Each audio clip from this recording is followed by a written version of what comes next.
ସେମାନେ ମନସ୍ଥ ବୋଧ କରିଥିବେ, ସେମାନେ ଆଗରୁ ମନସ୍ଥ କରିଥିଲେ, ଯାହା ଲୁଚେଇ ଛପେଇ ରଖିଥିଲେ, ପରବର୍ତ୍ତୀ ପର୍ଯ୍ୟାୟରେ କାର୍ଯ୍ୟରେ ଦେଖାଇଦେଲେ, ତାଙ୍କ ଅସନ୍ତୋଷଟା ପ୍ରତିଫଳିତ ହେଇଗଲା। ସେ କାରଣ ତାଙ୍କୁ ଜଣାଥିବ। ସାଧାରଣତଃ ଏ ଘୋଡ଼ା ବେପାର ବୋଲି ସମସ୍ତେ ଭାବୁଛନ୍ତି, ପଇସା ପତ୍ର କାରବାର ହେଇଛି ଏ କଥାଟା କୁହାଯାଉଛି, କିନ୍ତୁ ଏଥିରେ ବି ତାଙ୍କର ପୂର୍ବ ରାଗ ଅଛି।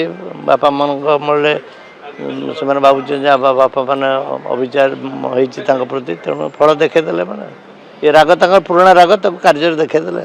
ମେଳି ବାନ୍ଧୁଥିଲେ ସେମାନେ, ମେଳିରେ ଥାଇପାରେ, ମୁଁ କହିପାରିବିନି କିଏ କ'ଣ କାହା ସାଙ୍ଗରେ ମେଳି କରୁଥିଲା, କହିପାରିବିନି।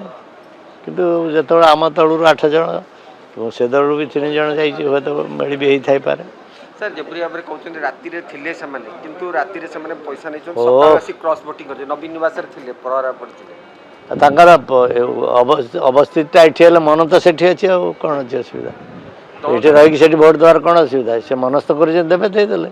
ସାର୍ ଯେପରି ଭାବରେ ନୂଆ ବିଧାୟକ ମାନେ ବି ଘୋଡ଼ା ବେପାରରେ ସାମିଲ ହେଇଛନ୍ତି, ତାଙ୍କୁ କ'ଣ ମେସେଜ ଦେବେ ସାର୍? ଏଇମାନଙ୍କ ଉପରେ କ'ଣ କାର୍ଯ୍ୟାନୁଷ୍ଠାନ? ସେମାନେ ତ କହୁଛନ୍ତି ନୀତି ଆଦର୍ଶରେ ବିଜୁବାବୁଙ୍କ ଲିଗାସିକୁ ଲକ୍ଷ୍ୟ ରଖିକି କରିଛନ୍ତି ବୋଲି। ଲୋକ ଯେଭଳି ଭାବରେ ଭାବୁଛନ୍ତି, ଇଏ ତାଙ୍କ ମନ ଭିତରେ ଥିଲା, ସେମାନେ ଆଜି ସେଟାକୁ ଦେଖେଇଦେଲେ।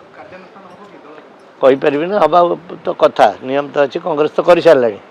କଂଗ୍ରେସ ତାର 3 ଜଣ ଯେଉଁ ଡିଫେକ୍ଟ କରିଛନ୍ତି, ସେ 3 ଜଣ ସଭ୍ୟଙ୍କ ସସ୍ପେଣ୍ଡ କରିସାରିଲାଣି।